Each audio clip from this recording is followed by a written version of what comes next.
राधे राधे साथियों, आप सभी का आपके अपने YouTube चैनल BL सर एवं सृष्टि क्लासेस के ऑनलाइन प्लेटफॉर्म पर हार्दिक स्वागत और अभिनंदन। साथियों, आज के इस वीडियो में अपन LDC और CET की जो भर्ती 2026 में होने वाली है उनसे रिलेटेड क्लासेस शुरू करने जा रहे हैं। आज के इस वीडियो में अपन साइंस का एक चैप्टर है रासायनिक परिवर्तन वाला, जिसके अंतर्गत आपको भौतिक और रासायनिक परिवर्तन दे रखा है और एक रेडॉक्स जो अभिक्रिया है उसके बारे में, उत्प्रेरक के बारे में चर्चा की जा रही है। तो इस कंप्लीट वीडियो में आज अपन इस टॉपिक को कंप्लीट कर लेंगे। उसके बाद में बचेंगे तो केवल आपके लिए प्रैक्टिस रहेगी। इस क्लास को यदि आप अंत तक देख लोगे तो आपका इस चैप्टर से रिलेटेड सारे जो भी डाउट है वो दूर हो जाएंगे। और कुछ लोग मुझे स्ट्रेटजी के बारे में पूछ रहे हैं LDC, तो LDC की सबसे बड़ी स्ट्रेटजी यही है कि आप साइंस, मैथ और इंग्लिश को तैयार कर लोगे तो आपको LDC बढ़ने से कोई नहीं रोकने वाला। वीडियो पर आगे बढ़ने से पहले चैनल को सब्सक्राइब जरूर कर ले, जो साथी सबसे पहले आते हैं, क्योंकि यहाँ करने वाले हैं अपन फर्स्ट ग्रेड की भी मैं क्लासेस शुरू करने वाला हूँ, सेकंड ग्रेड की भी क्लासेस शुरू करने वाला हूँ और LDC की क्लासेस शुरू कर दी। जो चीज़ें अच्छी काम की होगी वो वीडियो के माध्यम से मैं आपको ज़रूर अवेलेबल करवाऊँगा, वो आपके लिए बेनिफिशियल रहने वाली। तो वीडियो को लाइक करके अन्य साथियों तक शेयर कर देंगे और चैनल पर पहली बार विजिट करने वाले साथी चैनल को सब्सक्राइब कर लेंगे।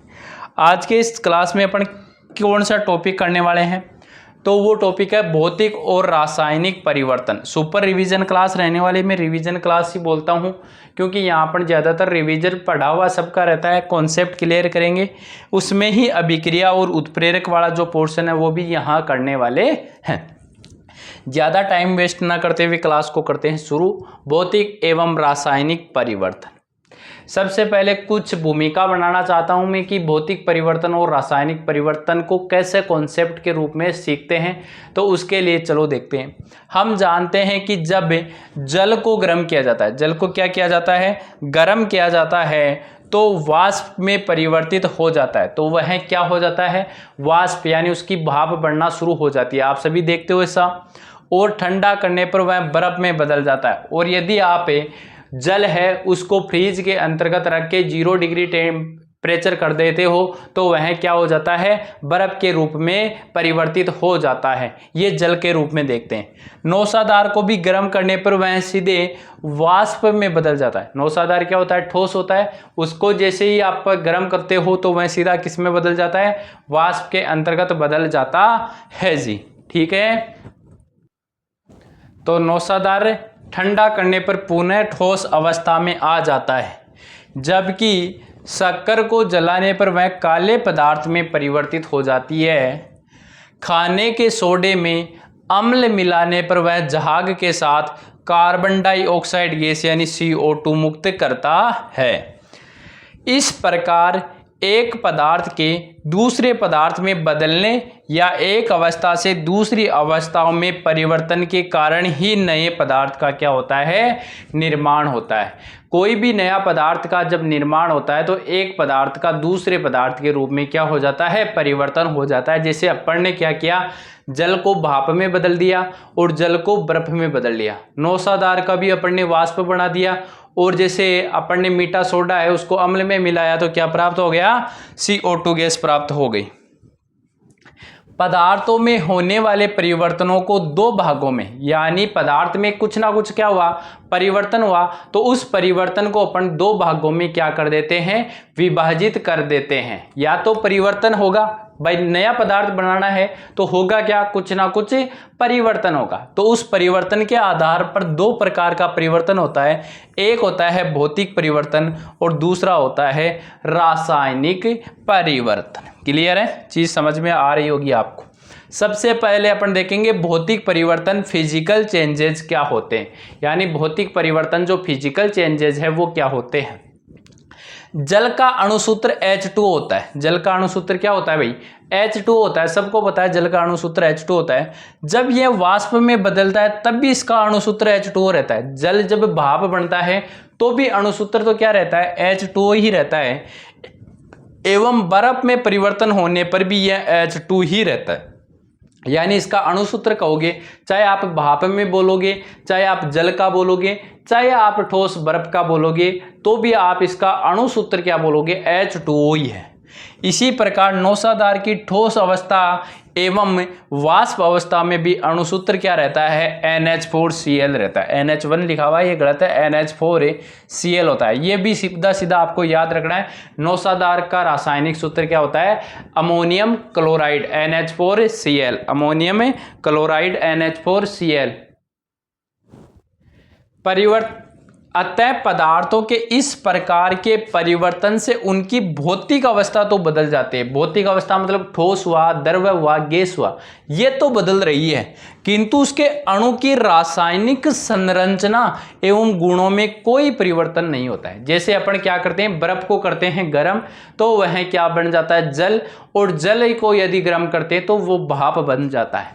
ऐसे ही नौसादार है, ठोस अवस्था में, गर्म करने पर वाष्प में बदल जाता है। केवल भौतिक अवस्था बदल रही है, ठोस द्रव में, द्रव गैस में बदल रहा है, लेकिन रासायनिक गुणों में कोई परिवर्तन नहीं होता है।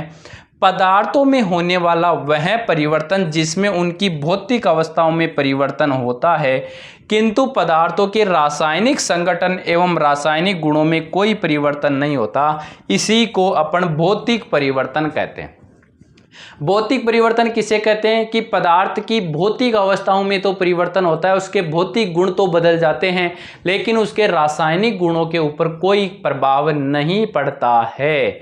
ठीक है, क्वेश्चन कैसे आएगा, क्वेश्चन ऐसे आएगा कि निम्न में से कौन सा भौतिक परिवर्तन है या निम्न में से कौन सा भौतिक परिवर्तन नहीं है। तो जिसकी भौतिक अवस्थाओं में केवल परिवर्तन हुआ है, रासायनिक गुणों में कोई परिवर्तन नहीं हुआ है, वही क्या है, आपका भौतिक परिवर्तन, फिजिकल चेंजेज।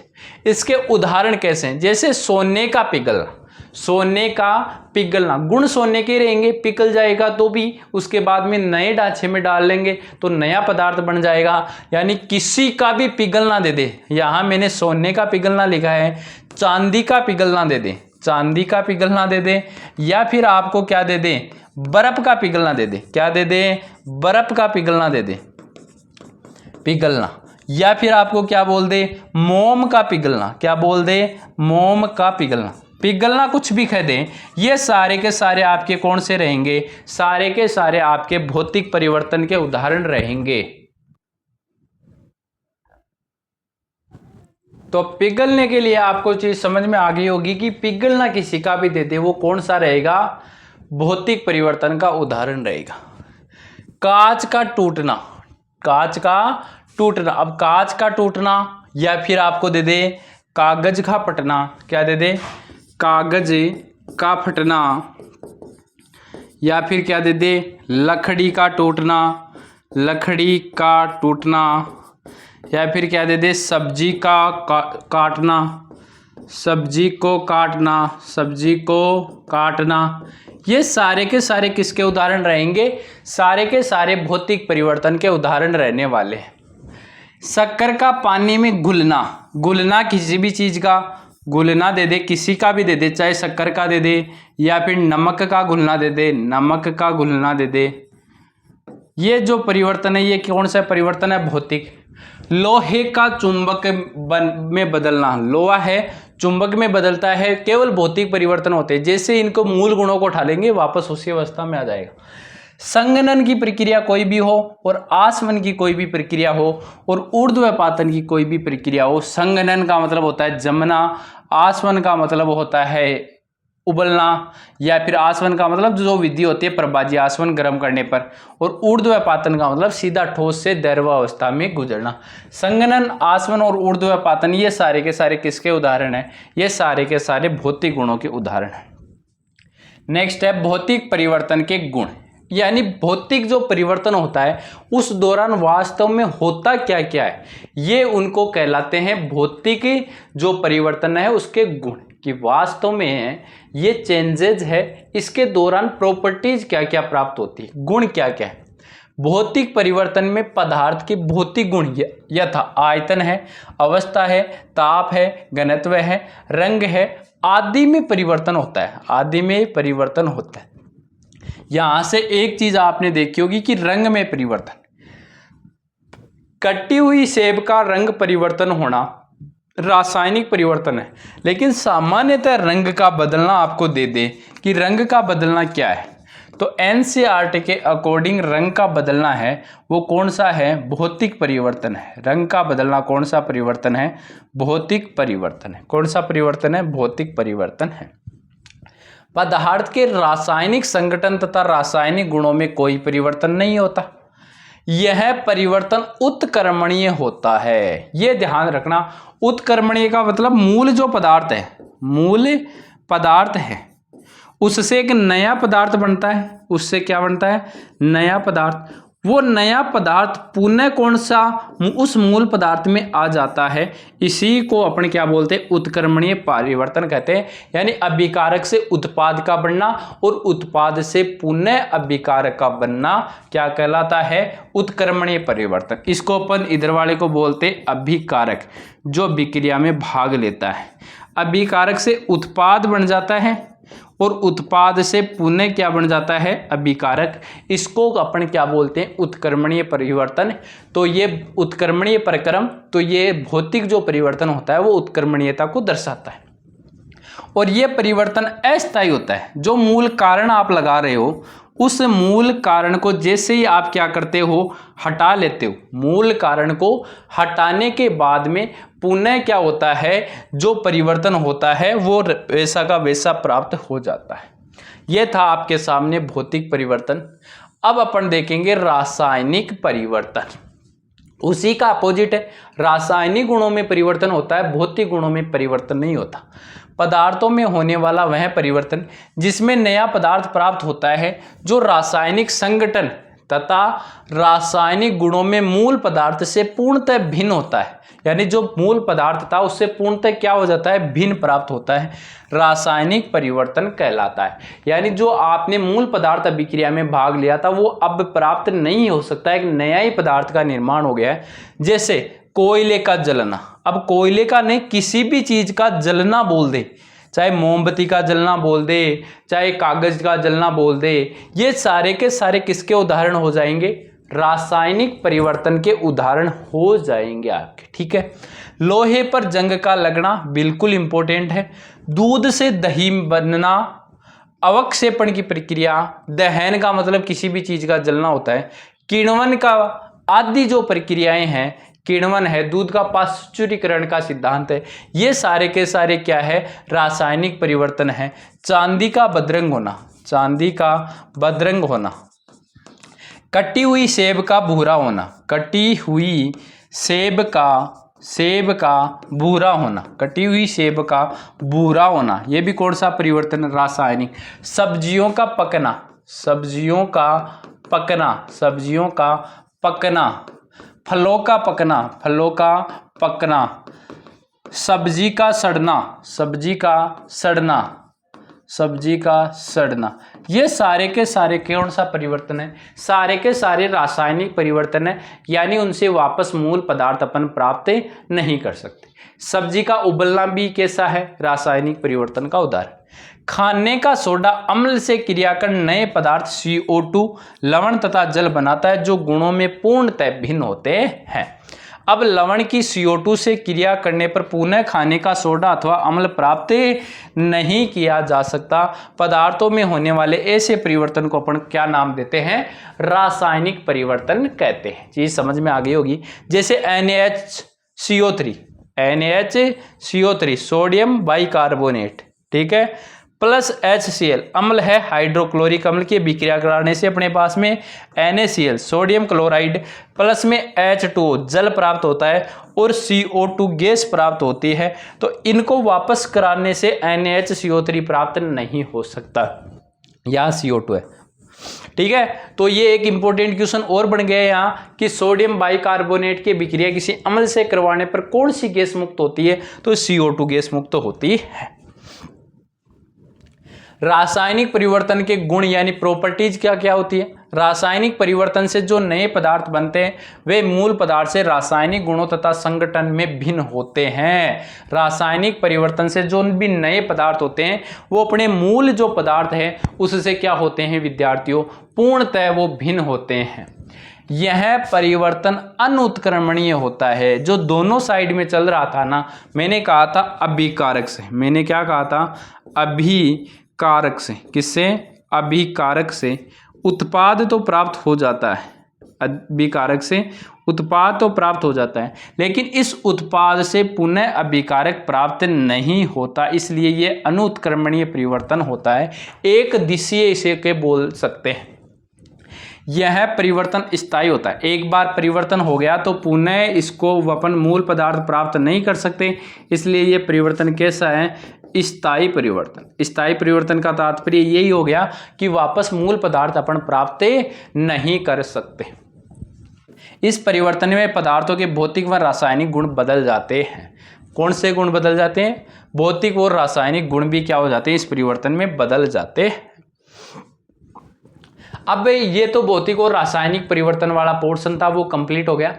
अब अपन देखेंगे रासायनिक अभिक्रिया, केमिकल रिएक्शन, उष्माक्षेपी उष्माशोषी रेडॉक्स वाला जो पार्ट है वो देखेंगे। किसी पदार्थ में रासायनिक परिवर्तन होने को रासायनिक अभिक्रिया कहते हैं। रासायनिक अभिक्रिया कहते केमिकल जो चेंजेज होते हैं, रासायनिक जो परिवर्तन होते हैं, उस रासायनिक परिवर्तन को अपन क्या बोल देते हैं, रासायनिक अभिक्रिया। जैसे अभी अपन ने पढ़ा था ना, NaHCO3 सोडियम बाइकार्बोनेट की अभिक्रिया किसी अम्ल HCl से करवाने पर क्या प्राप्त हो रहा था, NaCl प्राप्त हो रहा था, H2O प्राप्त हो रहा था, प्लस में CO2 गैस बाहर मुक्त हो रही थी। तो इसका मतलब ये एक क्या है, रासायनिक परिवर्तन है। उस रासायनिक परिवर्तन को ही अपन क्या बोलते हैं, रासायनिक अभिक्रिया कहते हैं। उसी को अपन क्या बोलते हैं, रासायनिक अभिक्रिया कहते हैं। रासायनिक क्रिया द्वारा जब एक पदार्थ दूसरे पदार्थ में बदलता है तो उसके रासायनिक संगठन एवं रासायनिक गुण मूल पदार्थ से भिन्न होते हैं, किंतु पदार्थों के कुल द्रव्यमान में कोई परिवर्तन नहीं होता है। जैसे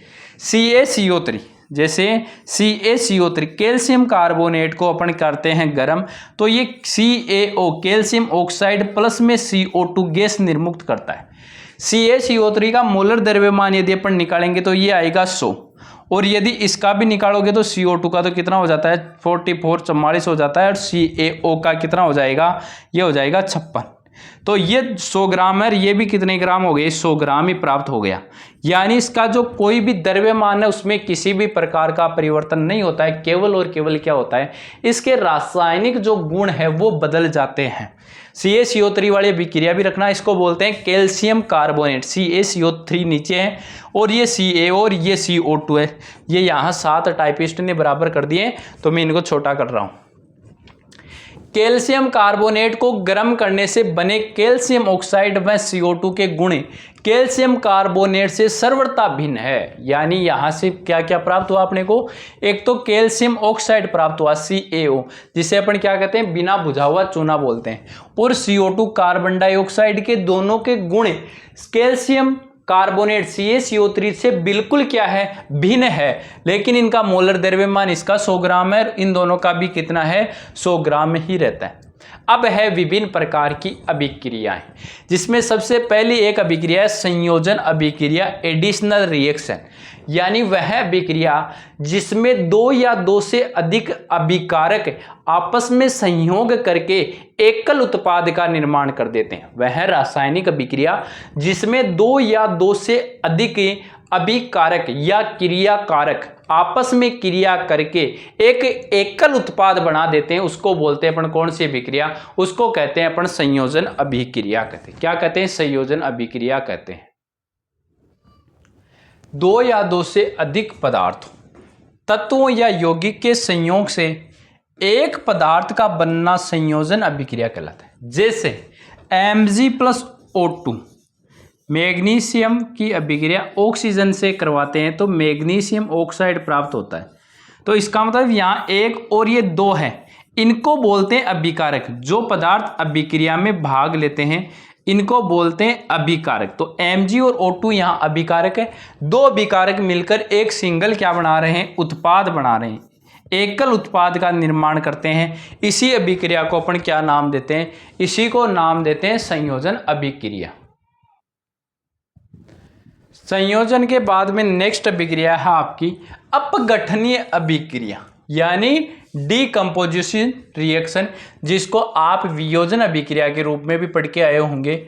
वियोजन अभिक्रिया, कौन सी अभिक्रिया, वियोजन, नाम ही है। अपघटन का मतलब होता है टूटना, वियोजन का मतलब भी वियोग होना, अलग अलग होना। यानी इस अभिक्रिया संयोजन की अपोजिट अभिक्रिया है। संयोजन में दो अभिकारक एक जगह जुड़ रहे थे, यहां पर एकल जो अभिकारक होगा वो एकल अभिकारक टूट कर दो या दो से अधिक उत्पादों का निर्माण करेगा। यानी अपघटन का अर्थ होता है टूटना। जब कोई यौगिक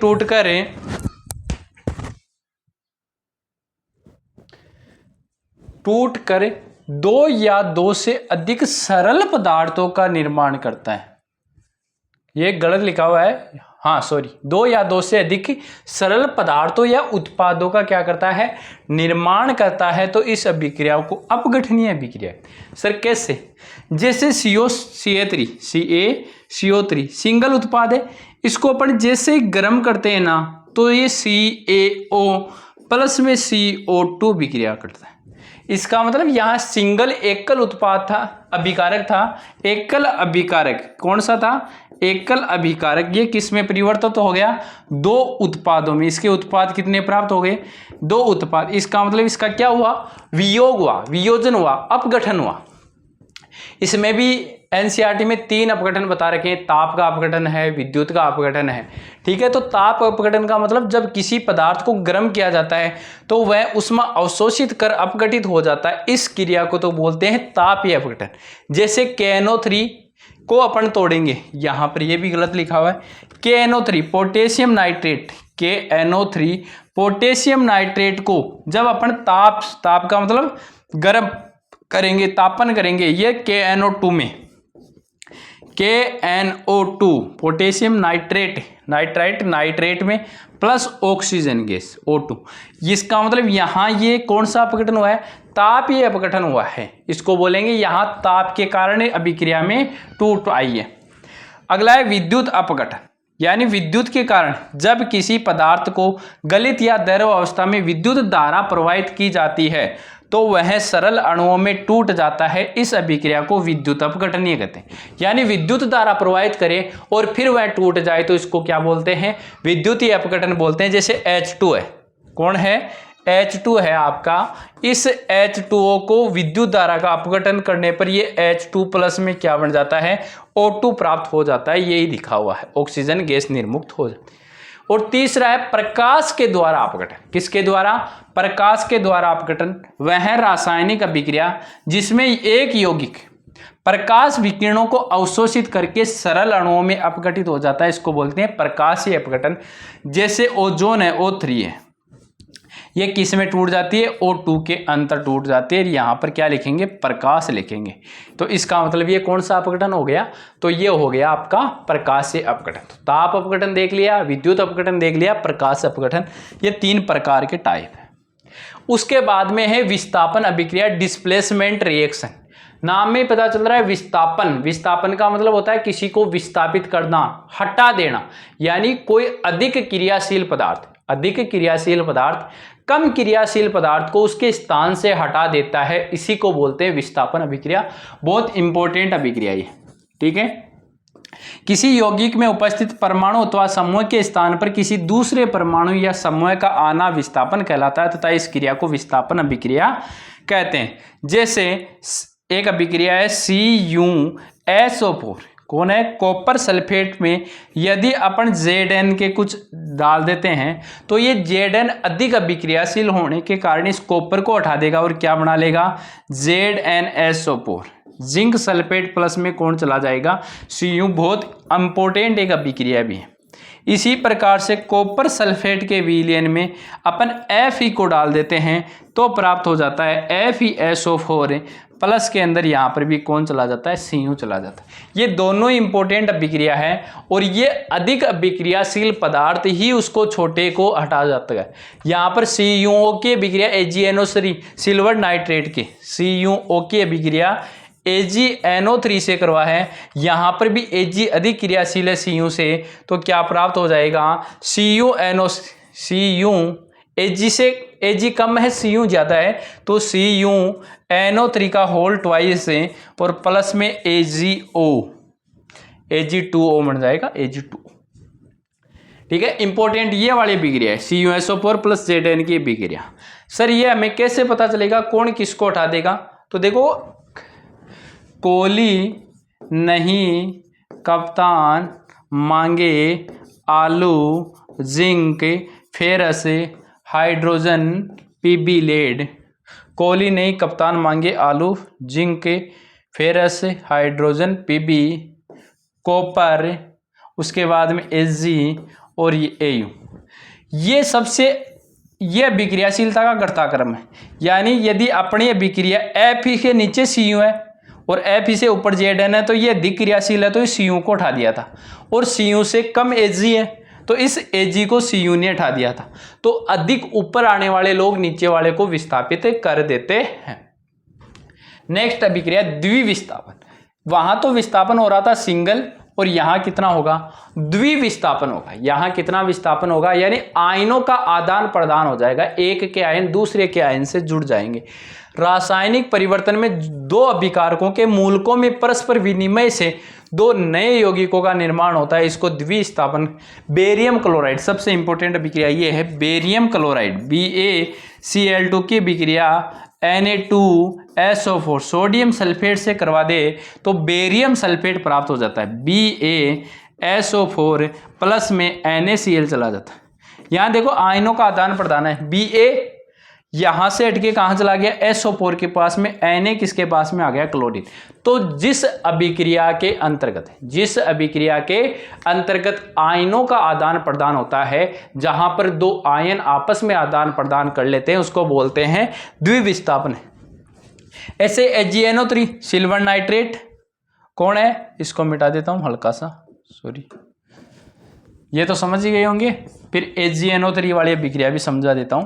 silver nitrate HgNO3 silver nitrate की अभिक्रिया KCl पोटेशियम क्लोराइड से करवा दें तो यहां पर भी AgCl के साथ जुड़ जाएगा, तो क्या बन जाएगा, AgCl यानी अर्जेंटिनम क्लोराइड प्लस में पोटेशियम नाइट्रेट KNO3 बन जाएगा। ये लो जी, ये अभिक्रिया कौन सी अभिक्रिया, ये द्विविस्थापन अभिक्रिया। ये अभिक्रिया है ना बाद वाली, ये पिछली बार शायद फर्स्ट ग्रेड में पूछी गई थी, फर्स्ट ग्रेड में पिछली बार वाली हुई थी ना 2024 के समथिंग, उसमें पूछा था। अगली है ऊष्माक्षेपी अभिक्रिया। कौन सी अभिक्रिया है, ऊष्माक्षेपी, क्षेपी का मतलब सेपण होना, बाहर की ओर निकलना। वे रासायनिक अभिक्रियाएं जिनमें ऊष्मा उत्सर्जित होती है ऊष्माक्षेपी अभिक्रिया कहलाती है।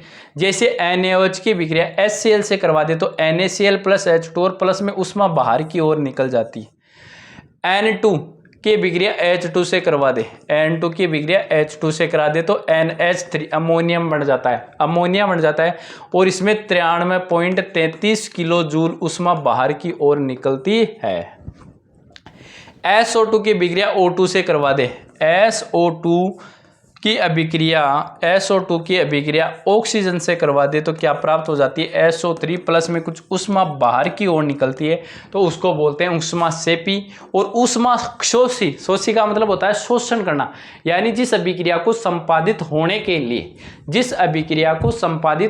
लिए ऊष्मा की आवश्यकता होती है, वे रासायनिक अभिक्रिया जिसमें ऊष्मा का अवशोषण होता है ऊष्माक्षेपी अभिक्रिया कहलाती है। N2 प्लस O2 से NO बढ़ना, N2 प्लस O2 से NO बढ़ना, तो कौन सी 180 किलो जूल अभिक्रिया ऊष्मा की आवश्यकता होगी, ठीक है। अब आपके सिलेबस में जो मेंशन अभिक्रिया है वो अब आइए ऑक्सीकरण तथा अपचयन अभिक्रिया, यह आपके सिलेबस में मेंशन है। अधिकांश तत्व क्रियाशील होते हैं, क्रियाशील का मतलब क्रिया करते हैं किसी ना किसी के साथ, एवं ऑक्सीजन तथा हाइड्रोजन से क्रिया करते हैं।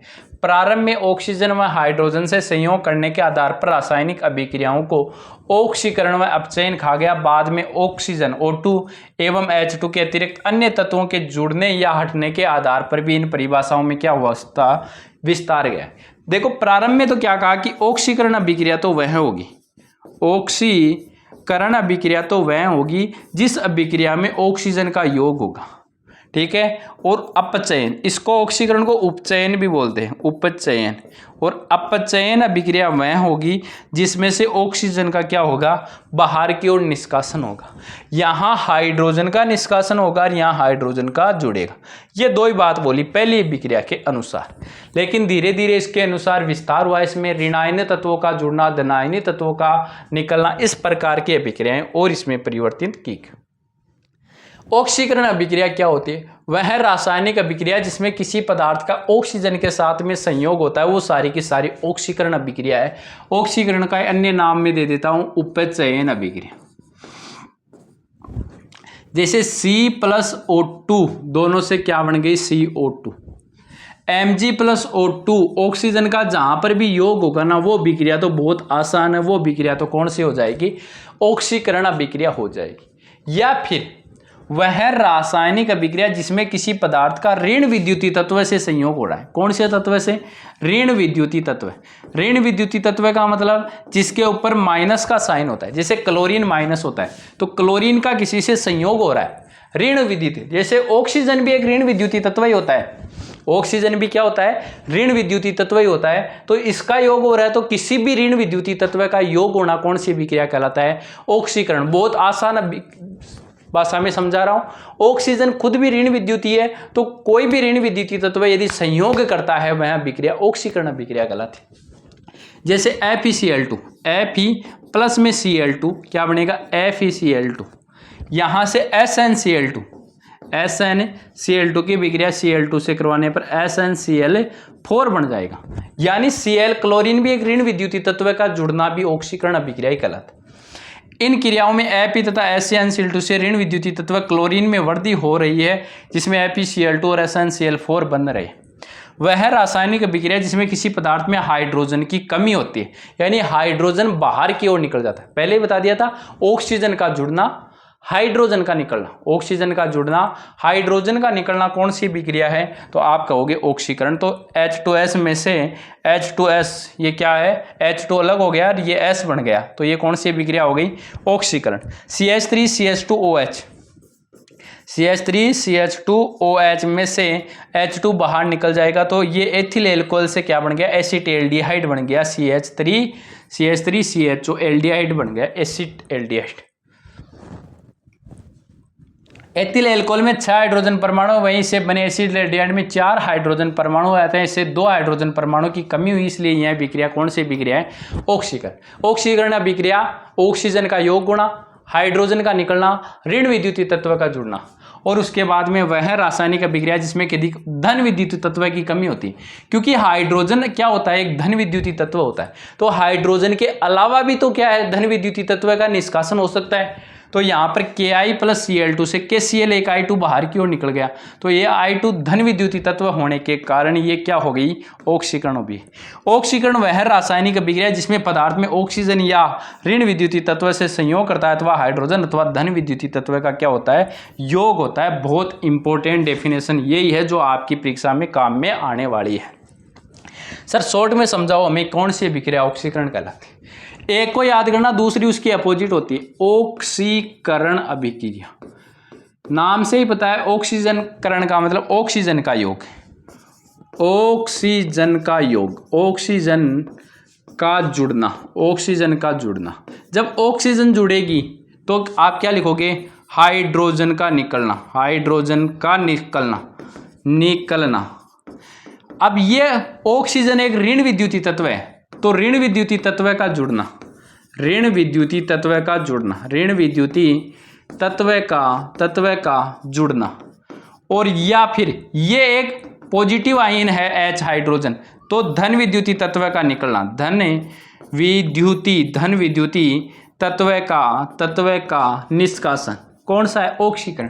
और इसके अपोजिट आपकी अपचयन अभिक्रिया हो जाएगी। अपचयन अभिक्रिया क्या है, तो प्यारे विद्यार्थियों वो ही सारे उल्टे उदाहरण काम करेंगे। वह रासायनिक अभिक्रिया जिसमें किसी पदार्थ में हाइड्रोजन का योग हो जाएगा। अब हाइड्रोजन कैसा है, धन विद्युतीय तत्व है, तो धन विद्युतीय तत्व का संयोग हो जाएगा। एक ही बात है, H2+Cl2 से क्या बन गया, HCl बन गया। Cl2+Mg से MgCl2 बन गया, तो मतलब Mg धन विद्युतीय तत्व का योग हो गया। I2 plus H G, I2 plus H G से HgI बन गया, HgI। ये I धन विद्युतीय तत्व था। उक्त अभिक्रिया में Cl का MgCl2 में तथा I का HgCl में अपचयन होता है, यानी उसकी अपोजिट अभिक्रिया। एक यदि ये समझ में आ गई तो दूसरी उसकी अपोजिट है। वहां ऑक्सीजन का योग तो यहाँ हाइड्रोजन का योग। वहां धन विद्युतीय तत्व का क्या हो रहा था, निष्कासन, यहाँ ऋण विद्युतीय तत्व का निष्कासन हो जाएगा। वह रासायनिक अभिक्रिया जिसमें किसी पदार्थ में ऑक्सीजन की कमी, वहां ऑक्सीजन की क्या हो रही थी विद्यार्थियों, वृद्धि हो रही थी, तो यहां ऑक्सीजन की क्या हो जाएगी, कमी। MgO से MgO2 बाहर निकल गया। वह रासायनिक अभिक्रिया जिसमें किसी पदार्थ के ऋण विद्युतीय तत्व की कमी, ऑक्सीजन ऋण विद्युतीय है तो क्लोरीन ऋण विद्युतीय तत्व की कमी, ठीक है। ApCl3 में से ApCl2 बन गया। इस अभिक्रिया में ApCl3 ApCl2 में बदलना अपचयन है। अतः अपचयन वह रासायनिक अभिक्रिया जिसमें हाइड्रोजन परमाणु या धन विद्युतीय तत्व का संयोग होता है, धन विद्युतीय तत्व का, अथवा ऑक्सीजन परमाणु, या इसी को अपन ऋण विद्युतीय तत्व की क्या बोल देंगे, कमी बोल देंगे, ठीक है। अब है रेडॉक्स, जिसे अपोपचय अभिक्रिया कहते हैं। कौन सी अभिक्रिया, रेडॉक्स अभिक्रिया। रेडॉक्स अपोपचय अभिक्रिया सामान्यतः ऑक्सीकरण तथा अपचयन की अभिक्रिया साथ साथ चलती है। देखो एक बात तो है ना, ऑक्सीकरण और अपचयन अलग होते ही नहीं। जहां ऑक्सीकरण होगा वहां अपचयन होगा ही होगा। रासायनिक अभिक्रिया में एक पदार्थ अणु परमाणु अथवा आयन इलेक्ट्रॉन त्यागता है तो दूसरे पदार्थ अणु परमाणु अथवा आयन इलेक्ट्रॉन ग्रहण करता है। इस प्रकार एक का ऑक्सीकरण होता है और दूसरे का अपचयन। अतः इन अभिक्रियाओं को रेडॉक्स या अपोपचय अभिक्रिया कहते हैं। जैसे मैंने ये कहा Zn प्लस CuSO4 से क्या बन गया, ZnSO4 प्लस Cu। यहां पर देखो Zn यहां पर संयोग कर गया तो Cu बाहर निकल जाएगा बेचारा। Fe2O3 से Al यदि अभिक्रिया करता है तो Al2O3 बन जाता है। क्या बन जाता है, Al2O3, एल्यूमिनियम ऑक्साइड प्लस में F ही बाहर की ओर निकल जाता है। तो इन अभिक्रियाओं में एक पदार्थ ऑक्सीकारक होता है, एक क्या होता है, एक ऑक्सीकारक है, एक अपचायक है। ऑक्सीकारक वह पदार्थ है जो इलेक्ट्रॉन ग्रहण करता है, जो इलेक्ट्रॉन को ग्रहण करता है, अथवा जिसका अपचयन उल्टा होता है। ऑक्सीकारक वह होता है जिसका अपचयन होता है, जिसका क्या होता है, अपचयन होता है, वह ऑक्सीकारक होता है। और अपचायक वह पदार्थ जो इलेक्ट्रॉनों का त्याग करता है, इलेक्ट्रॉनों को त्याग करता है, अथवा जिसका ऑक्सीकरण होता है, जिसका क्या होता है, ऑक्सीकरण होता है, जिसका क्या होता है, ऑक्सीकरण होता है, वो अपचायक होता है। अपोजिट होते हैं दोनों। उसके बाद में आपके कैटेलाइज्ड है, आपके सिलेबस में मेंशन है उत्प्रेरक। कैटेलाइज क्या होते हैं, किसी रासायनिक अभिक्रिया में भाग लेने वाले पदार्थ अभिकारक होते हैं, लेकिन उत्प्रेरक उस अभिक्रिया के वेग को या तो बढ़ा देते हैं या उसको कम कर देते हैं। वेग को या तो बढ़ा देते हैं या कम कर देते हैं। किसी रासायनिक अभिक्रिया में उपस्थित वह बाह्य पदार्थ जो स्वयं अपरिवर्तित रहता है, स्वयं में कोई परिवर्तन नहीं होता, लेकिन रासायनिक अभिक्रिया के वेग को परिवर्तित कर देता है। परिवर्तन करने का मतलब है उसको बढ़ा भी देता है या उसको घटा देता है, उत्प्रेरक कहलाता है। उत्प्रेरक क्या है, वह बाह्य कारक या वह बाह्य पदार्थ जो किसी रासायनिक अभिक्रिया के वेग को परिवर्तित कर देता है, उत्प्रेरक कहलाता है। और इस प्रक्रिया को उत्प्रेरण कहते हैं। उत्प्रेरक के गुण क्या होते हैं, उत्प्रेरक अभिक्रिया के वेग को केवल परिवर्तित करते हैं, वे उन्हें प्रारंभ नहीं करते, अभिक्रिया को शुरू नहीं करते, केवल वेग में परिवर्तन करते हैं। तेज अभिक्रिया को धीरे कर देते, धीरे होने वाली अभिक्रिया को तेज करते, प्रारंभ नहीं करते, पहली बात। दूसरी, उत्प्रेरक की अल्प मात्रा ही वेग परिवर्तन के लिए पर्याप्त है। ऐसा नहीं खूब सारा डालना, अल्प मात्रा ही वेग में परिवर्तन कर देती है, दूसरा गुण है।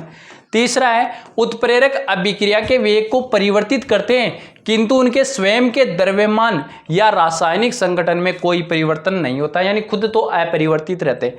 चौथा क्या है, उत्प्रेरक की क्रिया विशिष्ट होती है, अर्थात उत्प्रेरक एक क्रिया को ही उत्प्रेरित कर सकता है, सभी अभिक्रियाओं को एक साथ नहीं कर सकता। कोई एक उत्प्रेरक किसी निश्चित अभिक्रिया के लिए बना हुआ है, उसी अभिक्रिया के वेग को बढ़ा सकता है, तो कोई गारंटी नहीं दूसरी को ही बढ़ाए, यानी वो एक पर्टिकुलर अभिक्रिया के लिए ही बना हुआ है।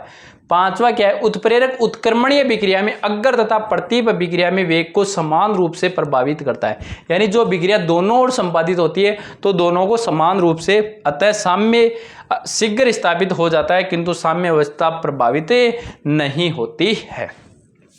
नेक्स्ट है, अब है उत्प्रेरकों के प्रकार। सामान्यतः उत्प्रेरक चार प्रकार के माने गए। धनात्मक, नाम ही क्या है, पॉजिटिव, यानी वह उत्प्रेरक जो किसी अभिक्रिया के वेग को बढ़ा देते हैं, वे उत्प्रेरक जो रासायनिक अभिक्रिया की गति को बढ़ाते हैं धनात्मक उत्प्रेरक कहलाते हैं। जैसे यहां पर यदि अपन देखें KClO3 अभिक्रिया के अंतर्गत MnO2 क्या है उत्प्रेरक है, जिससे KCl प्लस में O2 प्राप्त होता है। तो इस अभिक्रिया में MnO2 उत्प्रेरक है। N2H2 की अभिक्रिया से NH3 अमोनिया में, ये LDC में भी पूछा हुआ है, Fe, एक तो कौन है Fe और एक कौन है मोलिब्लेडनम MO, दोनों क्या है उत्प्रेरक है। Fe भी उत्प्रेरक है, MO भी क्या है उत्प्रेरक है। ये हेबर प्रक्रम द्वारा प्राप्त होता है भाई, ये भी ध्यान रखना। अमोनिया का निर्माण कौन से प्रक्रम होता है, हेबर प्रक्रम से। ये LDC में पूछा गया है, हेबर प्रक्रम में उत्प्रेरक कौन होता है, Fe या मोलिब्लेडनम होता है। नेक्स्ट, ऋणात्मक उत्प्रेरक, वो उत्प्रेरक जो अभिक्रिया के वेग को मंद कर देते हैं, वे उत्प्रेरक जो रासायनिक अभिक्रिया के वेग को कम करते हैं ऋणात्मक उत्प्रेरक कहलाता है। H2+O2 हाइड्रोजन पेरोक्साइड की अभिक्रिया में H2O+O2 में ग्लिसरीन, ये ग्लिसरीन क्या है, इस अभिक्रिया के वेग को कम कर देते हैं, नहीं तो ये अभिक्रिया तुरंत हो जाती है, इसलिए यहां ग्लिसरीन कौन है, ग्लिसरीन क्या है, ग्लिसरीन उत्प्रेरक है, वो ऋणात्मक उत्प्रेरक है, ध्यान रखना।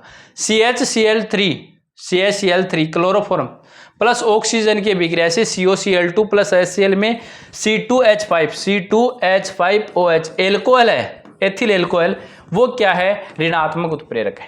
फिर तीसरा है सवतः उत्प्रेरक। तीसरा उत्प्रेरक का प्रकार कौन सा है, सवतः उत्प्रेरक, जब किसी रासायनिक अभिक्रिया में बना उत्पाद ही अभिक्रिया के वेग को बढ़ाता है तो इसे उत्प्रेरक को सवतः उत्प्रेरक कहते हैं, इस अभिक्रिया को सव उत्प्रेरण कहते हैं। यानी एक अभिक्रिया है, उसमें कोई उत्पाद बन गया, वो उत्पाद ही क्या करता है, उस अभिक्रिया के वेग को परिवर्तित कर देता है, तो वह सवतः उत्प्रेरक है। जैसे CH3COOH C2H5 अभिक्रिया में H2O की अभिक्रिया करवाने पर CH3COOH प्लस C2H5OH प्राप्त हो रहा है, तो ये इस अभिक्रिया के वेग को बढ़ा रहता है। इस अभिक्रिया में बना एथिल एल्कोहल सवतः उत्प्रेरक की तरह कार्य करता है। कौन, एथिल एल्कोहल सवतः उत्प्रेरक का कार्य करता है और वेग को बढ़ाता है। फिर है जैव उत्प्रेरक, चौथा है जैव उत्प्रेरक, वे पदार्थ जो जैव रासायनिक अभिक्रियाओं की गति को बढ़ाते हैं जैव उत्प्रेरक कहलाते हैं। जैव रासायनिक अभिक्रिया यानी जीवों के अंतर्गत जो अभिक्रियाएं होती है उनको प्रभावित करते हैं। विभिन्न जैव अभिक्रियाओं में एंजाइम उत्प्रेरक का कार्य करते हैं, जैसे स्टार्च को माल्टोज में बदलने वाला है टाइलिन। कौन है, टाइलिन। तो टाइलिन क्या है, एक जैव उत्प्रेरक है। क्या है, जैव उत्प्रेरक है।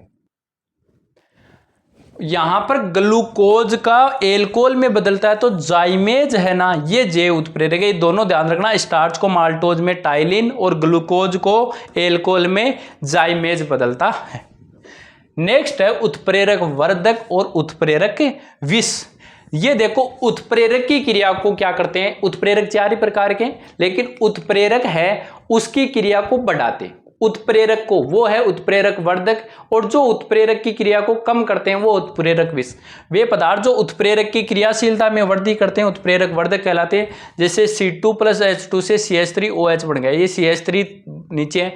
इस अभिक्रिया में ZNO उत्प्रेरक है और Cr2O3 वर्धक है, यानी इस ZNO कम क्रियाशील है, इसके क्रिया को बढ़ाने के लिए एक नया उत्प्रेरक डाला जाता है, वो है CR2O3 जो ZNO की क्रियाशीलता में वृद्धि करता है, इसलिए Cr2O3 क्या है, तो ये आपका उत्प्रेरक वर्धक है। वे पदार्थ जिसकी उपस्थिति से उत्प्रेरक को क्रियाशीलता में कमी करनी होती है उसको उत्प्रेरक H2O2 में H2+O2 में प्लेटिनम, इस क्रिया में यदि HCN मिलता है, इसमें तो PT तो है, PT डालना पड़ता है, लेकिन इस PT अधिक क्रियाशील होता है, इसकी क्रिया को कम करने के लिए इसमें HCN मिला दिया जाता है, साइनाइड मिलाया जाता है, हाइड्रोजन साइनाइड, जो क्या करता है, प्लेटिनम उत्प्रेरक की क्रियाशीलता में कमी आ जाती है, यानी ये कम क्रियाशील होता है। तो उत्प्रेरक अच्छे से मैंने समझा दिए, इससे बाहर उत्प्रेरक का क्वेश्चन नहीं जाएगा, बहुत इंपॉर्टेंट बात है। और आप सभी का यहाँ तक यदि आपने क्लास ली है तो आप सभी का थैंक यू, धन्यवाद। और वीडियो को लाइक जरूर करें और चैनल को सब्सक्राइब जरूर करें, और उसके साथ में एक काम और करेंगे, वीडियो को ज़्यादा से ज़्यादा अन्य साथियों तक शेयर करेंगे। ये था एक पहला टॉपिक साइंस का जो अपन ने कंप्लीट अच्छे से समझ लिया, इससे बाहर क्वेश्चन जाने वाला नहीं है। सिलेबस में जो मेंशन आपके था वो था रासायनिक और भौतिक परिवर्तन, जो मैंने करवा दिया। उसके बाद में अभिक्रिया में केवल अपव्यय अभिक्रिया थी, रेडॉक्स, लेकिन मैंने पूरी अभिक्रियाएं करवाई। और उसके बाद में उत्प्रेरक है, उत्प्रेरक के 4 प्रकार है, और उत्प्रेरकों की क्रियाशीलता को प्रभावित करने वाले 2 पदार्थ और होते हैं, जिसको उत्प्रेरक वर्धक कहते हैं और उत्प्रेरक विष कहते हैं। दोनों में जो मैंने ऑप्शन में बताए ना कि ये याद करो, तो वो याद करना है, क्योंकि सीधे सीधे एग्जामिनर पूछ भी लेता है कि कौन उत्प्रेरक वर्धक है, कौन उत्प्रेरक विष है। ठीक है, तो आशा करता हूं, उम्मीद करता हूं आपको क्लास बहुत अच्छी लगी होगी। क्लास अच्छी लगी है तो अच्छा सा एक कमेंट करके जाओगे, एक हार्ट, वीडियो के कमेंट बॉक्स में एक हार्ट डाल के जाओगे, और वीडियो को ज़्यादा से ज़्यादा शेयर करोगे। इसी आशा और उम्मीद के साथ में नेक्स्ट चर्चा करेंगे नेक्स्ट क्लास में। तब तक के लिए ऑल द बेस्ट, धन्यवाद, राम राम मेरे प्यारे विद्यार्थियों।